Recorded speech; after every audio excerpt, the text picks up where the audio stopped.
Grupo Talca, Chile. Arquitecto Rodrigo Shewart y arquitecto Martín del Solar. Fundado en 2006, Grupo Talca es una oficina que busca llevar la arquitectura a sectores donde usualmente no llega, trabajando con procesos locales, recursos existentes y tradiciones comunitarias. Su enfoque se centra en proyectos en periferias urbanas y comunidades rurales, promoviendo la inclusión social mediante diseños participativos.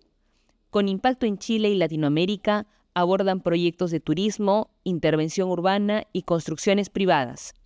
Han sido reconocidos con el JAP Constructo 2014, el Premio SICA 2015 y por su participación en la Bienal de Venecia 2016. Actualmente desarrollan propuestas públicas, privadas y sociales junto a comunidades. Hoy día les voy a contar algunas historias que, en primer lugar, nos interesa transmitirle algunas cosas que desde que estudiamos arquitectura hasta que cuando ya hicimos nuestro proyecto de título y después seguimos trabajando ya en el ámbito profesional,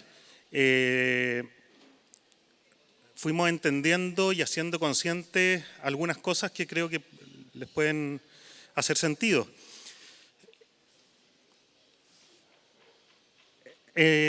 Para partir les voy a contar una historia, voy rápido, lo que más pueda para estar en el tiempo.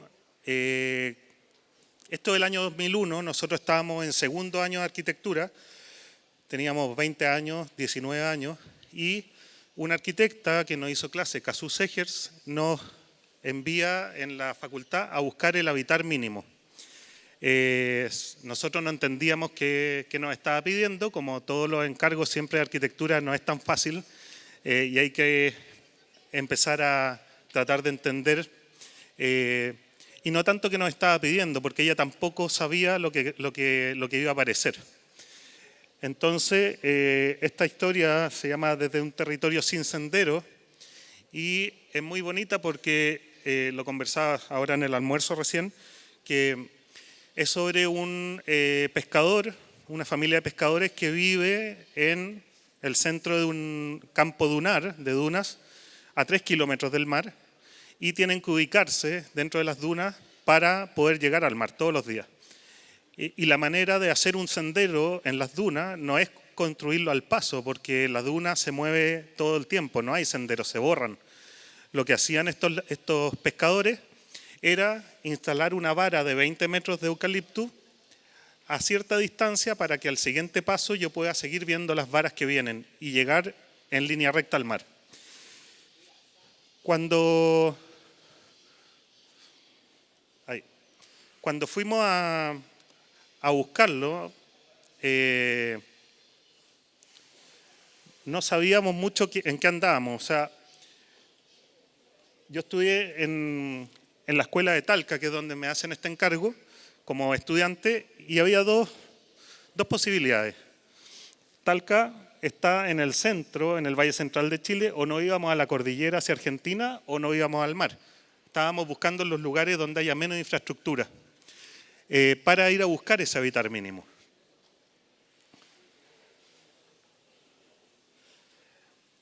Decidimos por una foto aérea, esto del 2001 no existía, no había Google Earth, ni Maps, ni nada de eso. Teníamos que guiarnos por planchetas que eran mapas, que más o menos nos decían cómo era el territorio. Hoy en día ustedes ven las fotos satelitales y es muy fácil saber más o menos dónde moverse. Pero llegamos a un pequeño pueblo que se llama Cuchi, que está de Talca hacia el mar, y era un pequeño poblado, ¿no es cierto? Eran 5 casas donde vivía una familia con hermanos que desde el camino principal se separaba y construían su habitar a partir de los árboles. Lo bonito era que cuando llegamos, esta era la foto que vimos, que era una foto del geográfico militar, era una foto aérea. Ahí estaba el camino y ahí estaba esta conformación de árboles del año 2001. Creíamos que ahí podíamos encontrar un tipo de habitar mínimo. Y cuando llegamos vemos los juncales, ¿no es cierto?, estos humedales y la conformación de árboles que habíamos visto en las fotos. Y cuando entramos descubrimos esto. Un pescador que mientras le hablábamos nos miraba y conversaba, pero seguía con las manos tejiendo y reparando redes. ¿Ya? Lo primero que vimos fue el oficio en este habitar mínimo. Luego de conversar con ellos, nos invita a almorzar. Y cuando entramos a su casa empieza a aparecer el nudo y la amarra como principal técnica constructiva, ya que esa sabiduría la tenían en las manos y era como con lo que construían. Ellos no clavaban 2 piezas de madera con clavos, ellos la amarraban, porque sabían reparar redes y anudar. Ese era su mundo. Podían establecer, ¿no es cierto?, soportes, como el de esta tela, por ejemplo, para cubrir unos animales tensados. Después, como 2 varas, a partir de la compresión y una amarra, construyen el techo de pajonales para cubrir un sector de sombra. Y toda la casa eran nudos y amarras. Este es el pescador. Estas fotos son del 2001. Tampoco habían, creo que habían celulares, pero todavía los celulares no sacaban fotos. Y andábamos con máquinas digitales con disquete. Tal vez muchos de acá no conocen los disquetes. Y acá descubrimos una frase que viene de la Escuela de la Católica de Valparaíso, que es cuando el oficio rima a la acción. Principalmente lo que descubrimos fue que este pescador rimaba con una manera de construir su vivienda. Y ese rimar tenía que ver con el oficio del pescador, el nudo y la amarra. Eso era, ya ahí estábamos absolutamente alucinando con esta manera de habitar. Pero había algo más. Este pescador en un momento nos dice miren las nubes, miren de dónde viene. Si vuelven en 5 días, voy a poder ampliar mi vivienda. Bueno, uno queda, ¿por qué me habrá querido decir eso? ¿Qué tiene que ver las nubes y la dirección del viento con la ampliación de su vivienda? Y lo que estaba diciendo era ciencia, pero sin decirlo, sin saber ciencia. Él sabía perfectamente, esa sabiduría estaba construida a partir de la experiencia que pasó por su cuerpo y se instaló con sabiduría para entender que cuando viene una tormenta desde el suroeste, ¿no es cierto?, y pega en la cordillera, el río Maule tiene crecidas de agua, arrastra en el ancho de Chile una cantidad de materiales que desembocan en el mar, que por los vientos predominantes sur y la corriente de Humboldt, que viene del sur, terminan en su playa, todos estos restos disponibles para que él los pueda tomar y ampliar su vivienda. Nosotros fuimos, él tenía preparado unos caballos 5 días después, y con unas redes empieza a seleccionar una cantidad infinita de materiales y comenzamos nuevamente a reconstruir una ampliación que él necesitaba. Ahí se ve de otro lado la cordillera y cómo todo lo que al ancho de Chile le quitó a partir de un río, se lo devuelve a este pescador y el pescador conoce perfectamente los ritmos del clima, del tiempo y está en un habitar sincrónico, que se construye a partir de un aprendizaje por analogía. ¿Ya? No tiene que ver con conocimiento, sino que es un aprendizaje a partir del cuerpo. En este momento, eso fue el año 2001, nosotros estábamos convencidos de que habíamos encontrado un hallazgo y que habíamos encontrado una persona sabia que sabía cómo habitar la tierra y que su casa la construía a partir de su sabiduría.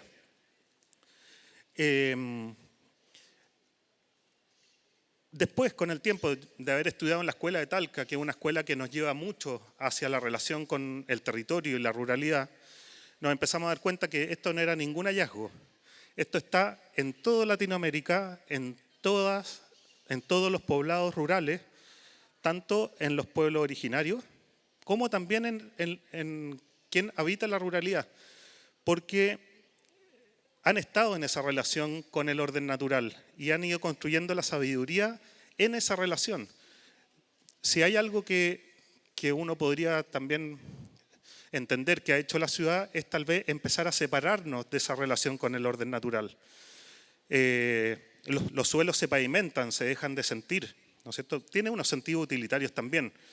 Hay cosas buenas, obviamente, pero ahí les voy a contar en la otra historia cómo un leñador se da cuenta en Venecia de todo lo que la ciudad le ha quitado a las personas.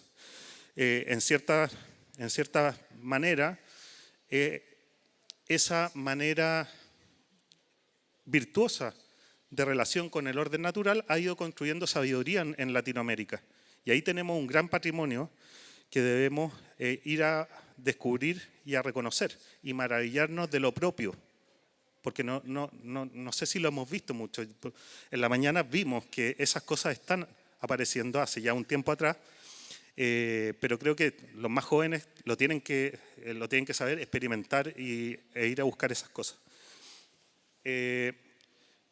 Luego en Talca, cuando llega mi proceso de titulación en la escuela de Talca, el año 2005, 2006, los proyectos de titulación en Talca tienen que ser construidos, ¿ya?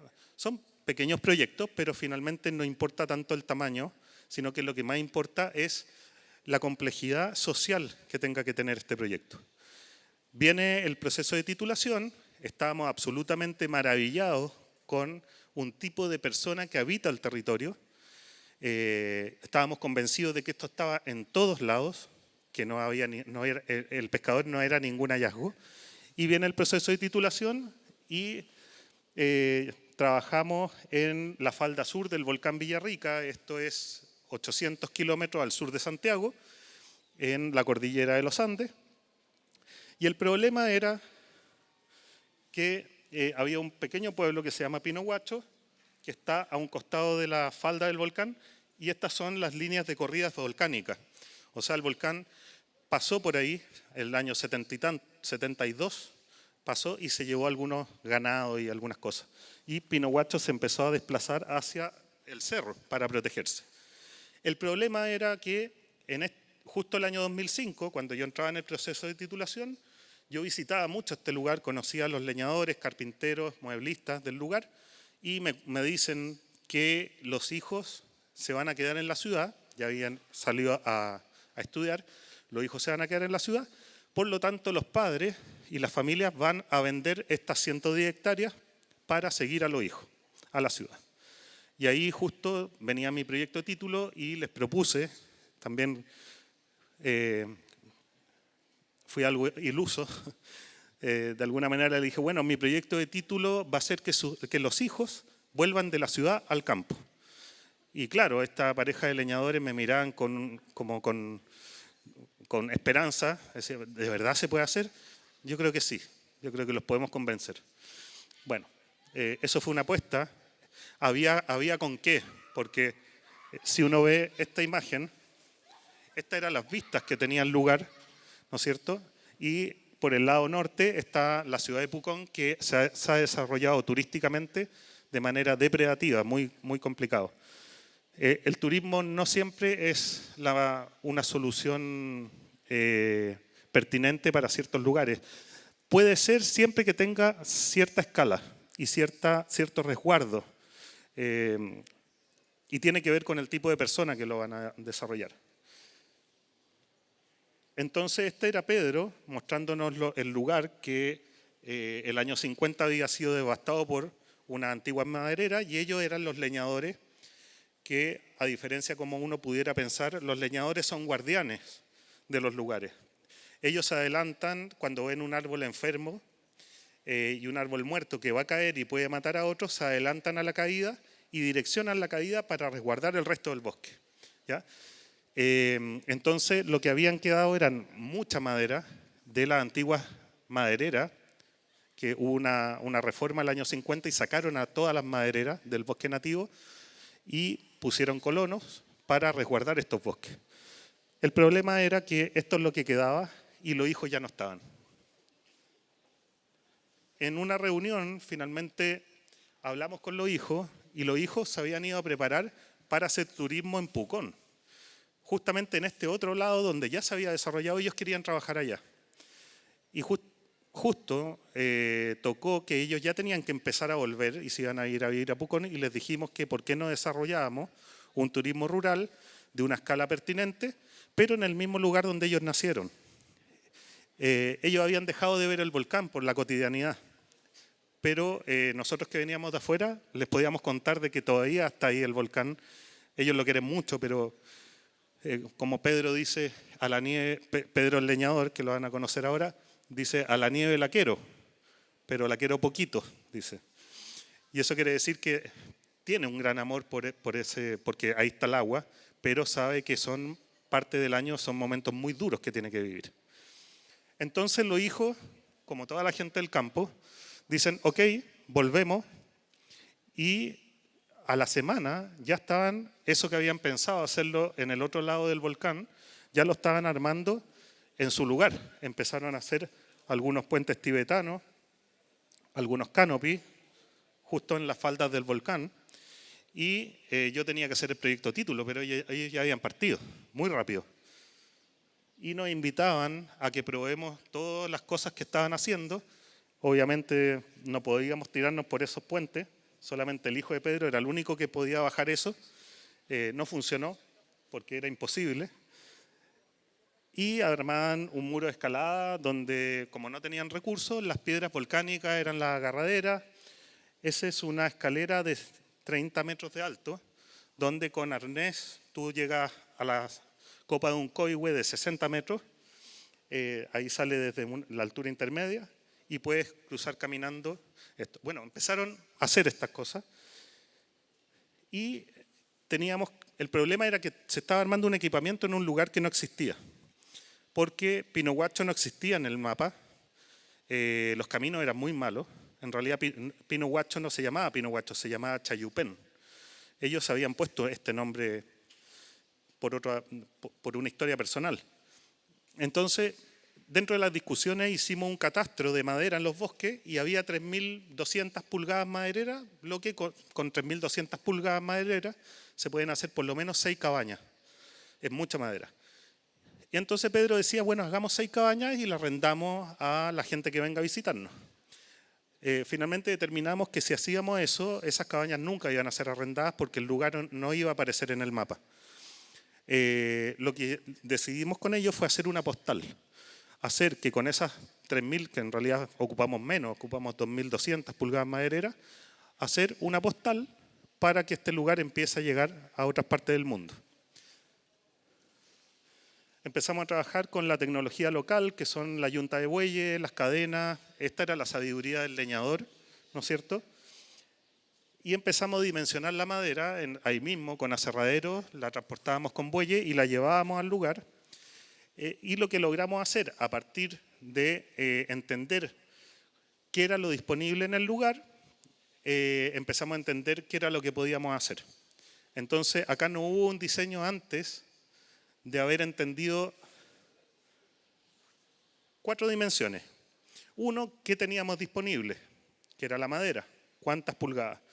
Y otras 3, que era la dimensión del leñador, el carpintero y el mueblista. El leñador podía mover estas grandes piezas dentro del bosque. El carpintero podía dimensionarlas y disponerlas una al lado de la otra. Y el mueblista era quien tenía la sabiduría de cómo conectar estas piezas con un detalle constructivo. Ahora, el diseño toma ciertas decisiones, ¿no es cierto? Y ahí tenemos basas de 10 pulgadas por 10 pulgadas por 3,60 metros, pesaban 400 kilos esas piezas porque estaba todavía el árbol muy cargado de agua, aunque habían sido cortados el año 50, los árboles seguían en la tierra y con ciclos de agua, estaban muy pesados. Entonces, todas esas perforaciones hubo que hacerlas a mano, porque las mechas de esta madera, de estos árboles que se cortaban en el año 50 por las antiguas madereras, eran árboles de 1000 años y son madera muy densa, es muy dura. Entonces se hicieron todas las perforaciones a mano, gracias a que teníamos el mueblista, que Pedro el leñador en primer plano, después está Hugo, que es el carpintero, el hermano mayor, y el hermano menor, el mueblista, que es Carlos. Bueno, hacemos esta postal, que es un pequeño mirador que no puede ser ni clavado ni ensamblado, porque no teníamos recursos para hacer detalles constructivos de ensamble, ni tampoco estas 10 pulgadas admiten clavos. Lo que hicimos fue una técnica con una maqueta 1.10 que experimentamos mucho con ellos, una técnica de puros anillos que van rotando en su orden y se le atraviesan 8 barras de acero de 7 metros y se le ponen 16 tuercas en los dos costados. Es un postensado en madera, es un cajón postensado en madera, pero de 7 metros de largo por 360 por 360 y pesa 40 toneladas. Este es el mirador, esta es la postal que desarrollamos con la sabiduría local, con la manera de hacer local. Esto no se podría haber diseñado si es que no se entendía cómo y cuál era la manera que ellos hacen, ni tampoco se podría haber construido. A mí en la escuela de Talca, cuando presenté esta idea, me dijeron que no lo iba a poder construir porque era muy pesado. Y me tuve que revelar y decirles que los leñadores sabían más que ellos, que mis profesores. Así que yo voy y lo voy a ir a construir. Y eso parece que les encantó y me dijeron, bueno, ándate y cuando lo tengan listo me avisa. Porque los profesores tenían que ir a revisar este proyecto de título, va a poner la nota y ver si uno se titulaba. Entonces comienzan a llegar los turistas, esto en invierno, y comienzan ya en el primer verano, quintuplican sus ingresos, solamente con trabajar enero y febrero. Antes vivían de la leña y ahora solamente ya trabajando los hijos con los padres podían quintuplicar sus ingresos y empezar a invertir en ciertos otros equipamientos. Fue bien bonito porque los padres decían, mira, creemos que acá no tienen que llegar 200 personas al día, es mucho, pero sí entendimos que con 30 personas nuestro proyecto turístico es exitoso. Todo al revés de lo que podría pensar un empresario turístico, que mientras más personas llegan, el proyecto es más exitoso.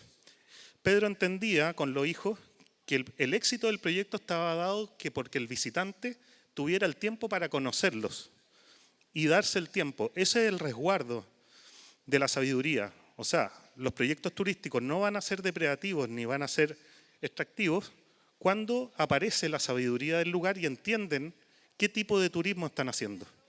No les importaba la plata, ellos ahí podían vivir bien. Les importaba el resguardo del lugar, ¿ya? Y con 30 personas al día ellos estaban felices, podían generar vínculos.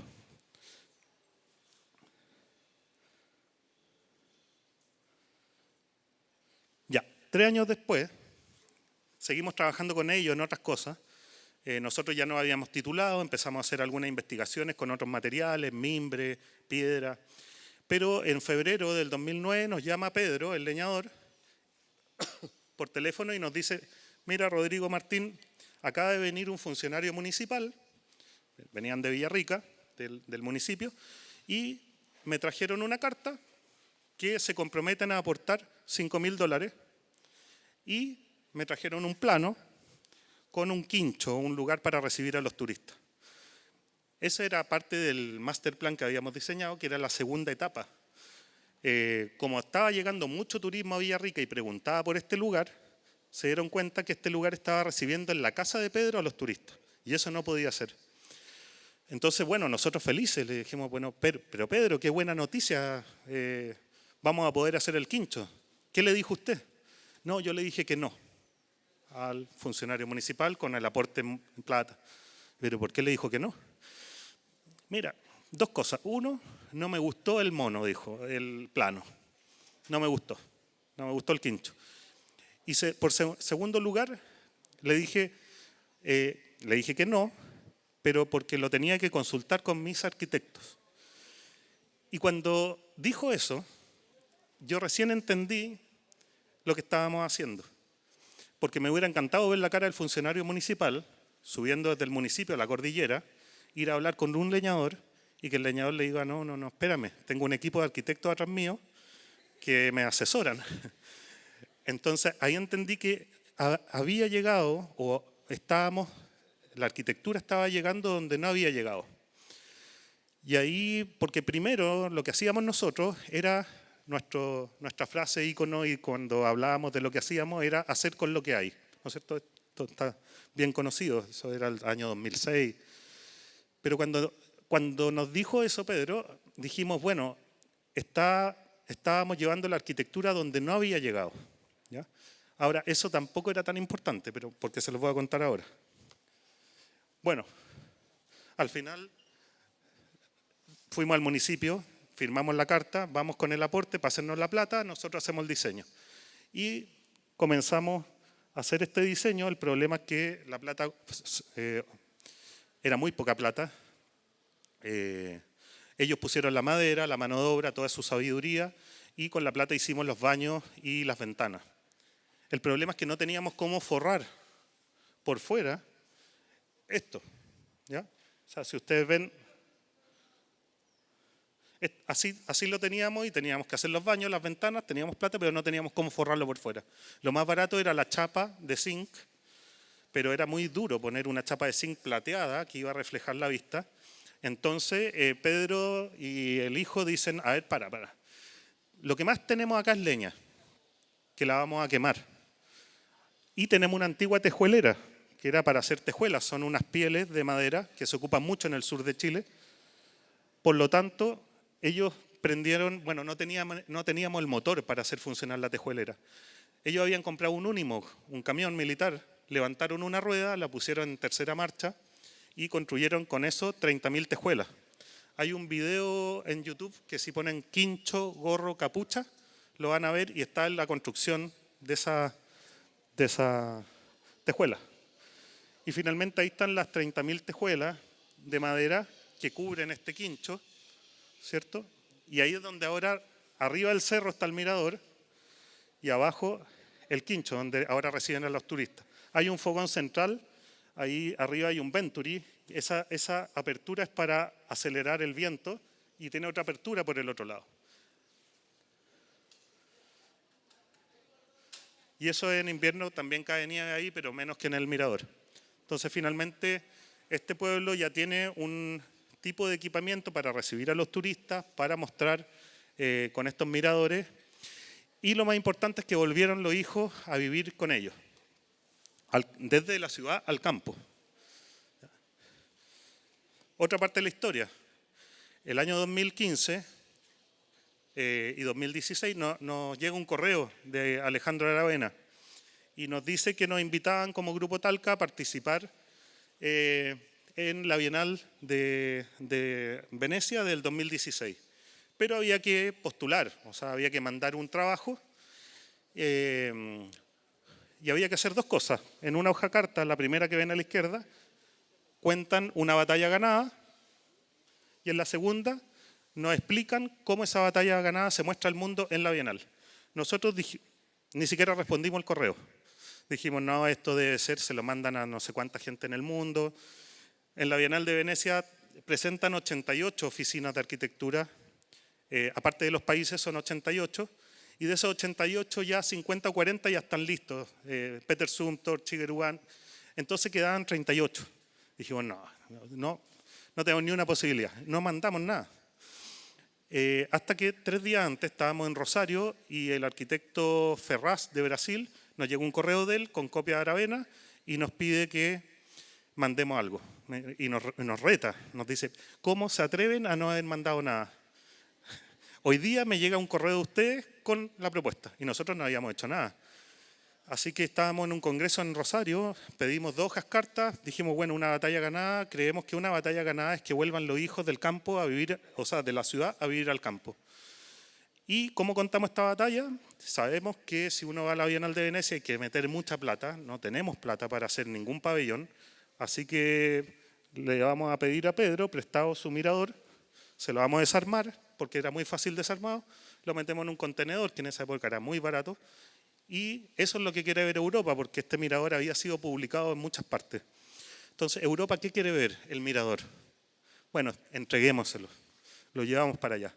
Pero dibujamos una persona adentro, que era el leñador, con y después le unimos a la esposa, ¿ya? Porque lo pensamos como un caballo de Troya.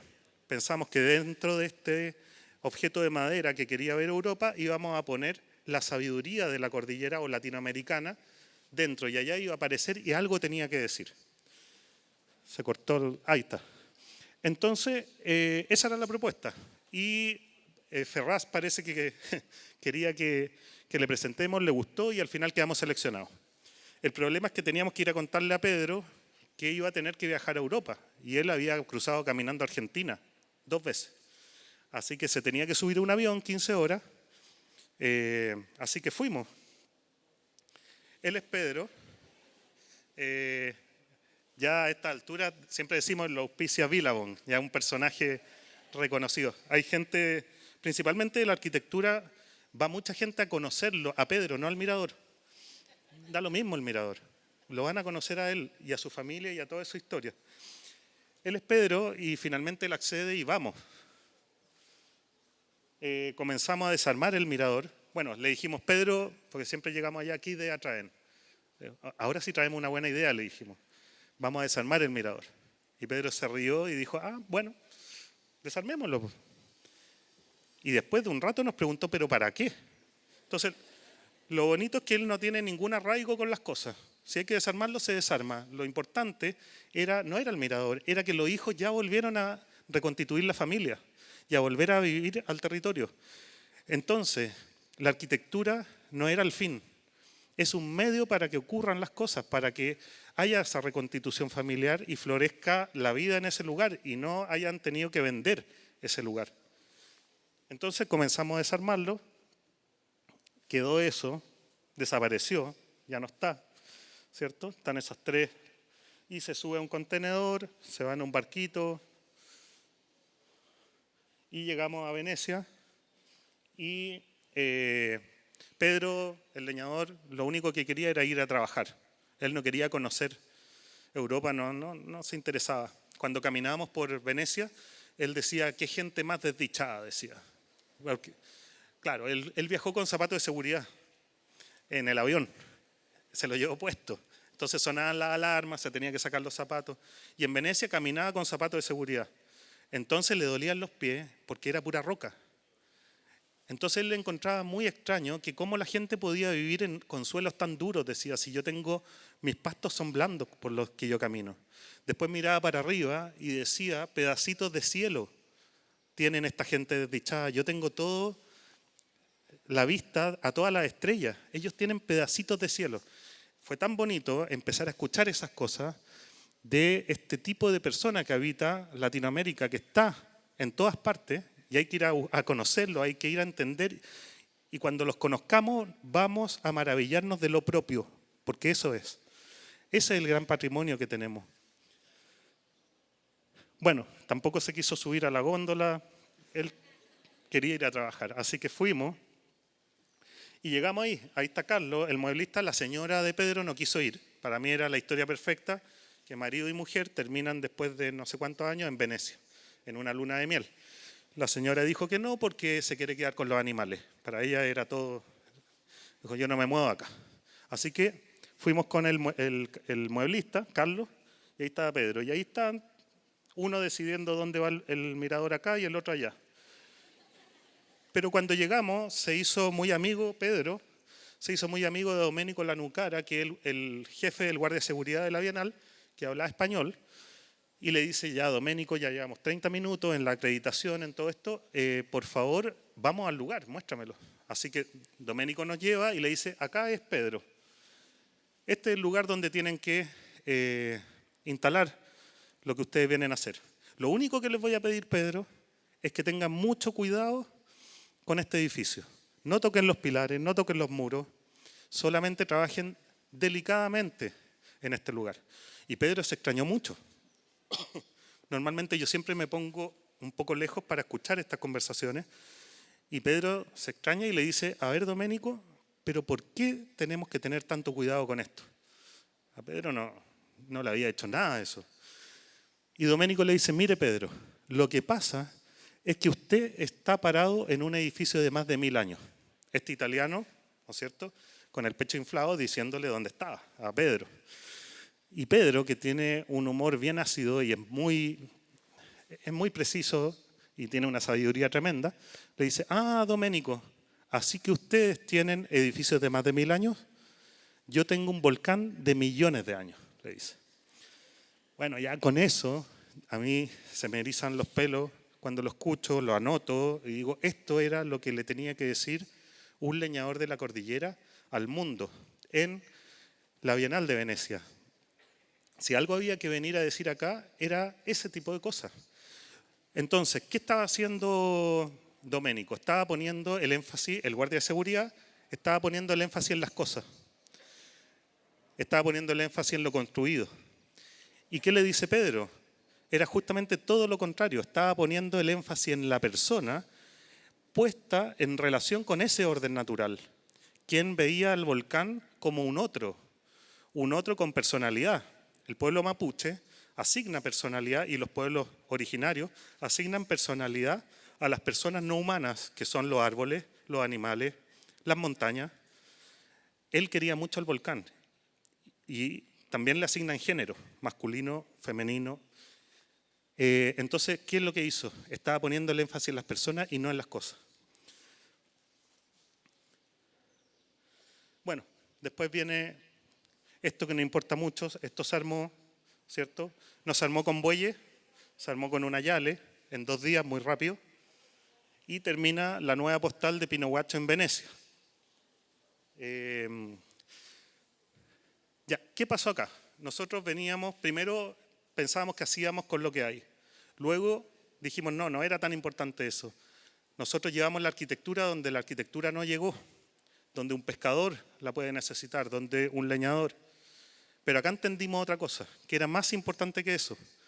Entendíamos que todo lo que veníamos haciendo desde la historia del pescador en adelante, desde haber ido a estudiar arquitectura a la escuela de Talca, era habernos puesto a un costado de un tipo de persona especial que habita la tierra en el orden natural y escuchar.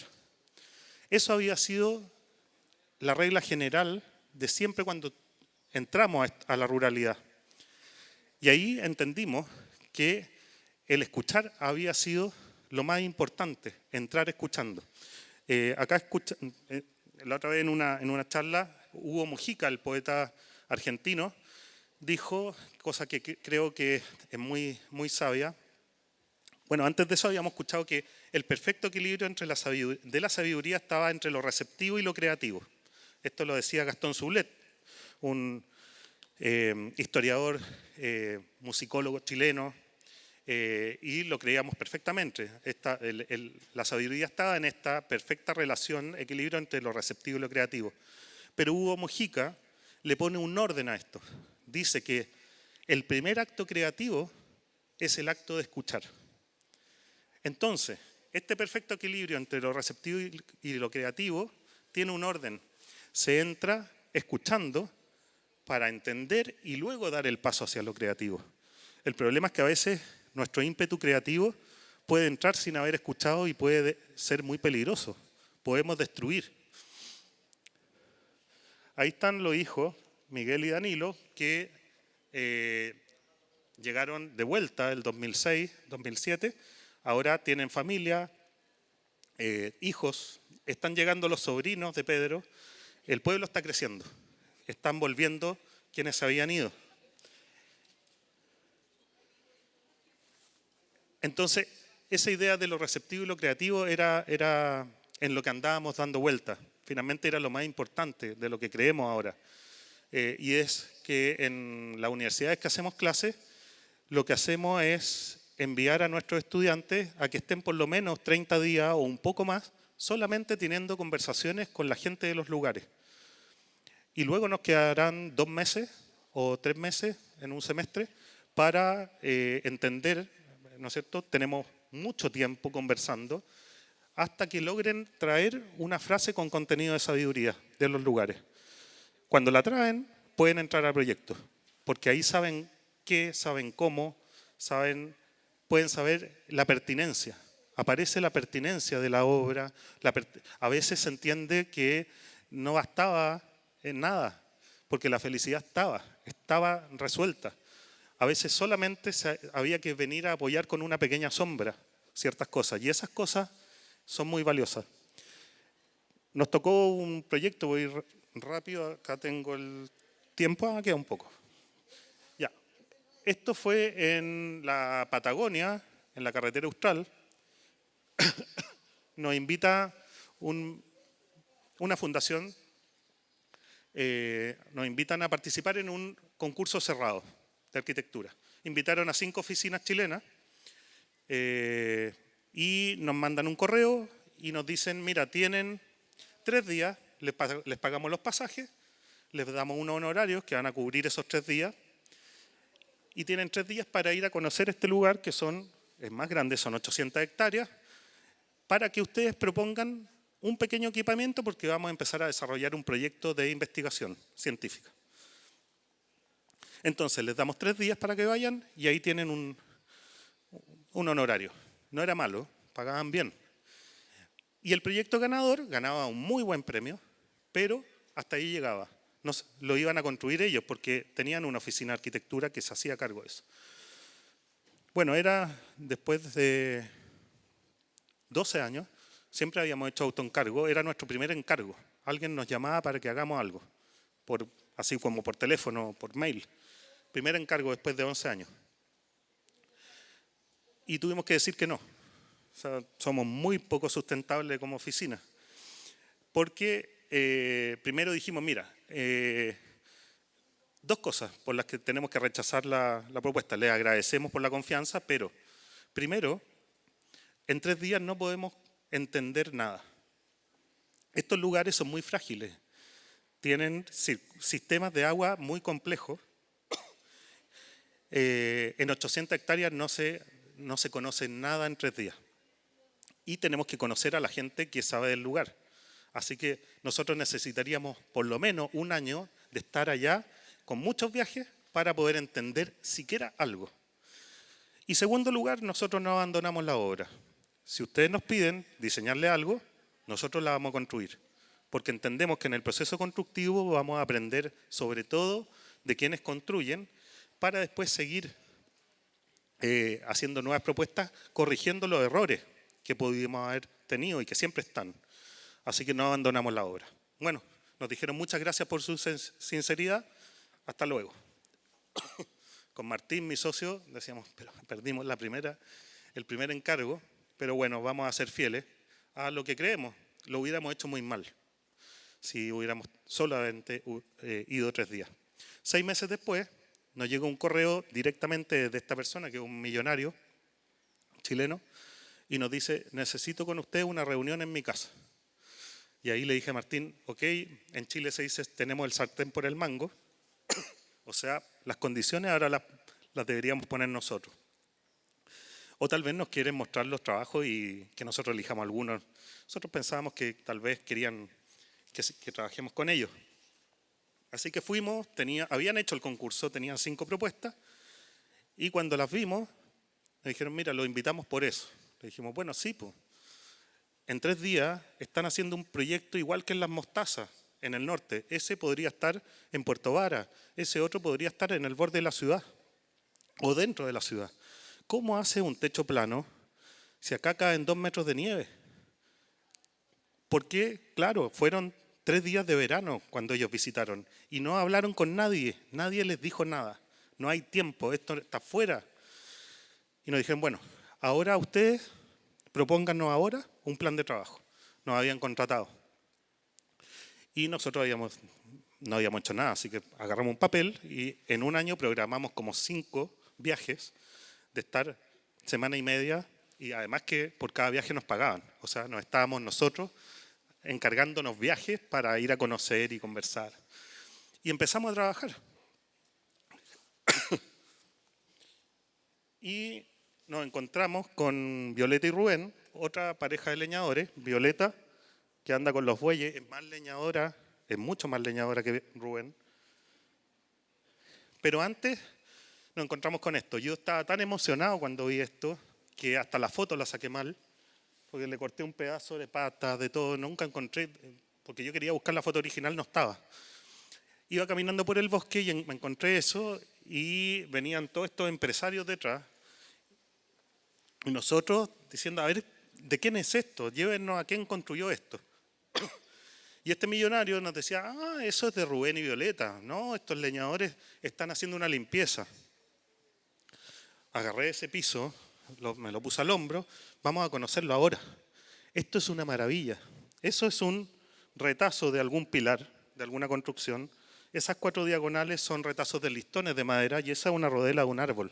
Con eso se hicieron un sistema estructural que por compresión aprieta el sistema. Y eso era de personas que vivían con 4 latas dentro de un fogón y que los millonarios nunca lo habían visto y que nadie en estas visitas había hablado con ellos.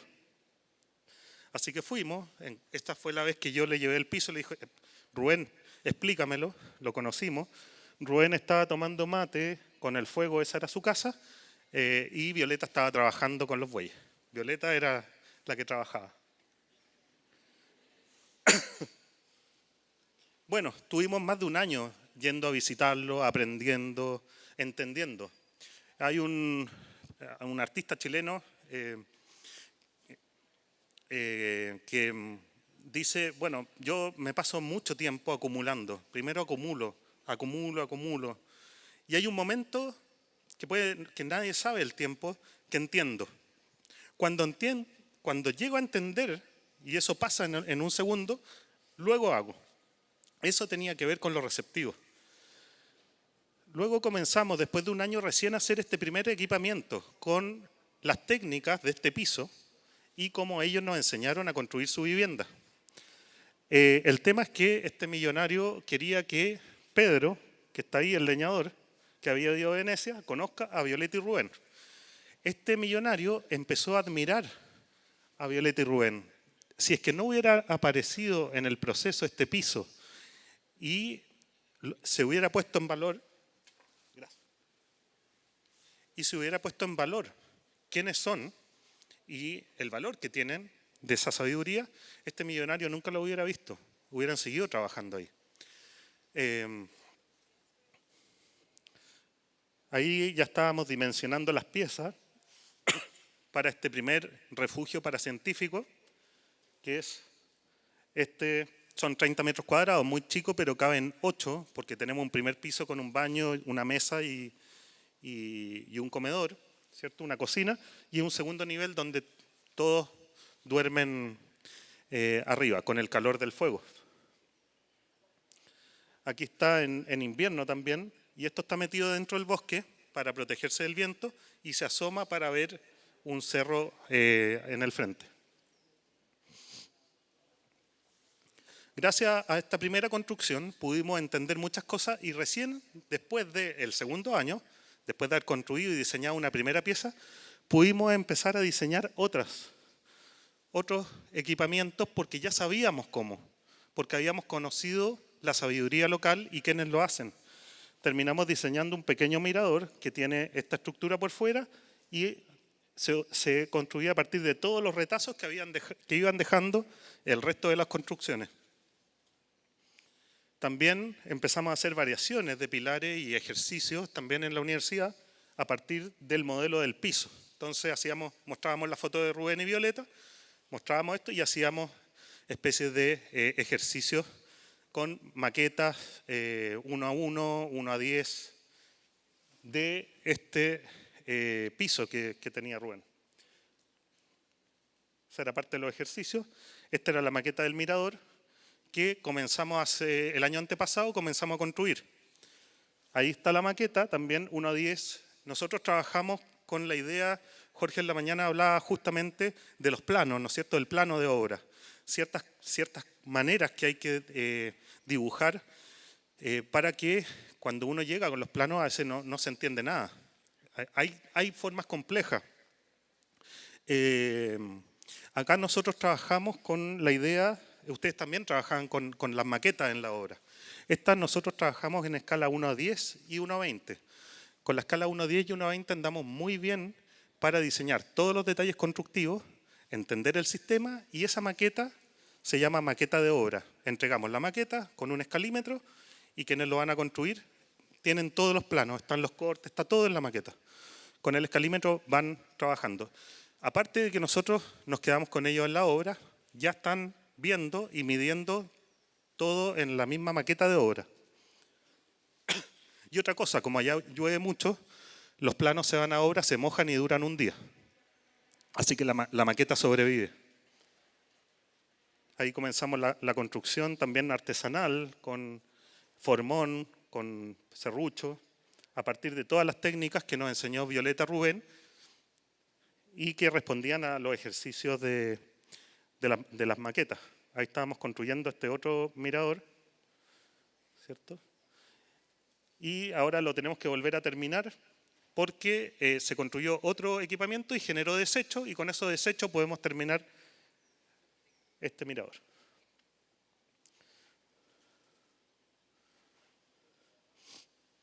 Rápidamente, este es un proyecto que también siempre tiene que ver con la escucha. Eso es lo que quiero poner en valor.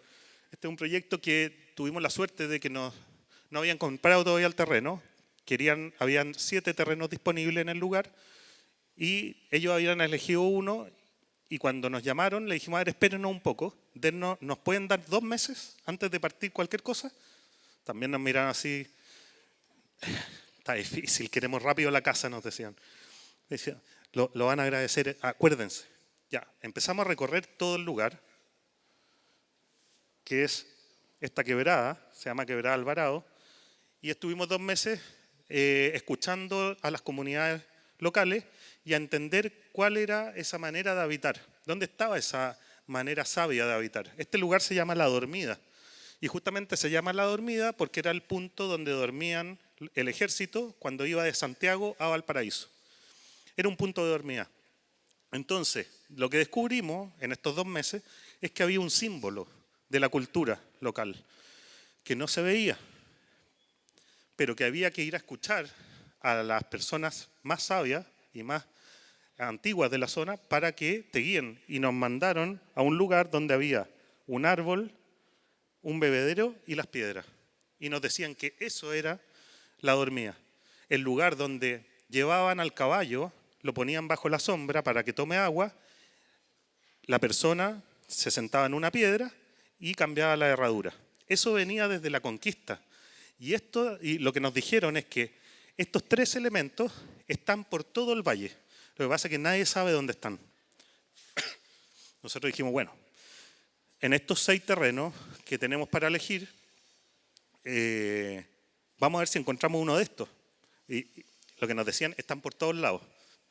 Traten de encontrarlo, fue como un juego. Había que empezar a caminar mucho los cerros, y fuimos a estos terrenos y encontramos en un punto que era de los 6 terrenos que ellos habían visto, era justo el terreno que menos les gustaba y que tenía el árbol, el bebedero y las piedras. Por lo tanto, el proyecto, lo que planteamos, y se hace también con madera, porque formamos un equipo de madereros, de carpinteros, trajimos a Pedro, formamos en el lugar para nosotros tener equipos de carpinteros en el centro del país, que ya casi no quedan, carpinteros de madera nativa, con formón, serrucho, y pudimos hacerlo. Lo que hace es que son 2 volúmenes que arman 2 corredores que se orientan al nororiente, justamente hacia ese lado donde está, justo al frente, el árbol, el bebedero y las piedras. Y eso hacía sentido al quincho y la casa para que todos miraran ese símbolo del lugar. Bueno, a los dueños les encantó la historia, compraron el terreno y comenzamos con los carpinteros que Pedro les había enseñado el año 2012. Comenzamos a hacer con lo que teníamos de la madera y la mano de obra local. Son 2 volúmenes y son estos 2 corredores que se relacionan con este símbolo de la cultura local. Entonces, la principal sombra con la relación con los caballos y las piedras era lo principal. ¿Ya? Ahí está la casa, ¿cierto? Pero habernos tomado ese tiempo para escuchar cambió mucho el proyecto. Entonces, a veces nos piden las cosas instantáneas y está en nosotros también pedir ciertas otras cosas. Parte del proceso eran esos 2 meses de ir a recorrer el lugar. Ahí están estos corredores que miran a este árbol con el bebedero y las piedras. El árbol es el que está ahí. Y para terminar, este es un proyecto que hicimos con David Barragán, con Al Borde, y justo como viene Al Borde, ahora estamos viendo conversábamos con David que nosotros con este proyecto terminamos y le damos el pase. Y tiene que ver, nos llama David un día y nos dice, mira, nos pidieron un proyecto en Chile de una casa para una familia, pero lo queremos hacer con ustedes, porque nosotros podemos trabajar juntos en el diseño, tenemos esta mirada desde afuera y nos interesa que ustedes como Grupo Talca aporten esta mirada desde adentro, desde lo local. ¿Y qué es lo que nosotros podíamos aportar al diseño y a la construcción? Nosotros le dijimos, bueno David, pero nosotros lo construimos. Y él dijo, sí, obviamente eso es lo que tiene que pasar. Ahí David les va a contar sobre la economía que queda, la plata en el lugar, ¿cierto? Eso lo va a contar David. Pero principalmente pasa el proyecto por estas dos personas. Teníamos a Jorge Hernán, uno de los mejores pedreros de Chile, que ya habíamos trabajado con ellos, entendíamos perfectamente lo que podía hacer, por lo tanto podíamos diseñar, y teníamos a Pepe Cano, que había aprendido carpintería con Pedro. Yo lo había presentado el 2012 y aprendieron muy buena carpintería. Por lo tanto, como teníamos estos dos equipos de carpintero y pedrero, conversábamos con David que podíamos hacer una casa de madera y piedra. ¿Ya? La piedra estaba a 1 kilómetro, Jorge vive a 1 kilómetro del lugar, Pepe también está cerca y lo único que teníamos que traer era esta madera. Estas son las cosas que aprendió Pepe de Pedro, que son detalles constructivos. Miren, en un pilar cómo se conectan 6 vigas en distintos ángulos. Ahí hay un pilar que es una sola pieza sustraída para recibir 3 vigas. Entonces, esta casa es una artesanía de la madera. Son puro, ahí no hay serrucho, no hay sierra eléctrica, es serrucho y formón, todo esto. Acá está la maqueta de obra, escala 1:25. Entonces, cuando llevábamos los planos quedaban medio guardados, pero los maestros andaban con la maqueta, con el escalímetro, nunca se mojó, yo ahora tengo esa maqueta en mi casa, y no se rompió, y pudieron saber perfectamente lo que había que hacer. Es una geometría un poco compleja, pero que gracias a la maqueta pudieron trazarla. Ahí estamos en el proceso constructivo, con estos marcos de madera, y luego entraban los pedreros a confinar la piedra entre la estructura de madera. En Chile, por los sismos, nunca nos aprobaron un muro de piedra, pero sí nos aprobaban una estructura de madera y la piedra que se confine dentro, en espesores de 30 centímetros, lo que nos ayudaba para la eficiencia térmica. Ahí empieza a avanzar el proyecto, tenemos pieles de madera por el exterior, por el interior tenemos muros de piedra apuntando al norte, un ángulo en alero para que en el verano no llegue ese sol y en invierno funcione como muros trombe por el frente. Ahí están en el interior los detalles de cómo queda la piedra confinada en la madera. Este es un proyecto privado de una vivienda. Ahora, nosotros no lo podríamos haber hecho si no hubiéramos tenido 20 años de haber trabajado con pedreros, con carpinteros, con leñadores, de haber formado gente y de no haber abandonado la obra. Si hubiéramos abandonado la obra, nosotros como Grupo Talca nunca hemos diseñado algo y entregado los planos para que otro lo construya. Siempre hemos construido lo que diseñamos, y eso nos ha permitido tener equipos. Creemos que cada vez diseñar con menos errores porque sabemos diseñar porque hemos aprendido de ellos. No es lo que aprendimos en la universidad solamente, principalmente lo hemos aprendido de ellos. Ahí está este Fede Cairoli que fue a sacar las fotos, pero se saca fotos del mismo también, ahí está. Este es el segundo piso, que es toda la estructura, este es el dormitorio de madera y ahí en el ángulo del alero queda el mesón. Aquí está la casa con los muros de piedra en el primer piso, los muros trombe por fuera. Y para finalizar esto, son todas las personas que desde el año 2001, de la historia del pescador, con las que nos hemos ido encontrando, es habernos cruzado con todo este tipo de personas que habita Latinoamérica y que terminamos entendiendo que son nuestro gran patrimonio y que nos hemos maravillado de eso propio que tenemos. Y esto nos enseñó que lo que decía Mujica, que lo encontramos que creemos que que el primer acto creativo es el acto de escuchar. Muchas gracias.